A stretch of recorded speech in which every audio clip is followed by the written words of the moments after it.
रास्ते में मछली पकड़ने वाला मछुआरा मछलियां पकड़ रहा था, ऐसे झाल डाल रहा था और बाहर निकाल रहा था मछलियां पकड़ने के लिए,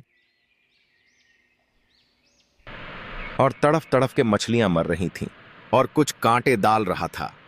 कांटे में कुछ मांस का छोटा टुकड़ा लगाकर कांटे से भी मछलियां पकड़ रहा था और वो खाने के लिए मछलियां उसमें फंस जाती थीं और वो उसे बाहर पटक देता था।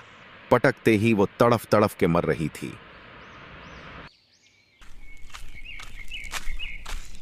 अब उस शिष्य ने पूछा,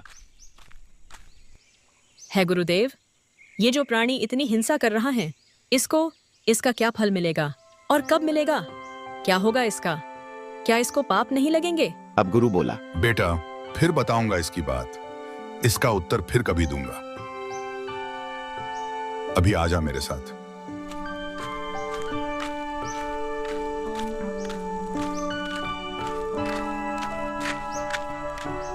फिर 5-10 बरस के बाद एक दिन क्या देखा कि एक हाथी का बच्चा उछल कूद मचा रहा था। उछल कूद मचाता मचाता वो 2 पेड़ों के बीच में फंस गया। उछल कूद करने के चलते वो 2 पेड़ साथ में थे, उनके बीच में फंस गया और फिर वो खींचातानी करते करते बड़ी मुश्किल से उसमें में से निकल तो गया, पर छिल गया सारा। उसके ऊपर की खाल छील गई रगड़ खाने की वजह से और उसमें सारे में कीड़े पड़ गए। पूरे शरीर को कीड़े खा रहे हैं बिना गिनती के, और वो चिल्लाता चिल्लाता जा रहा है। और एक दिन वहीं वह दोनों गुरु और चेला जा रहे थे। अब उस शिष्य ने पूछा,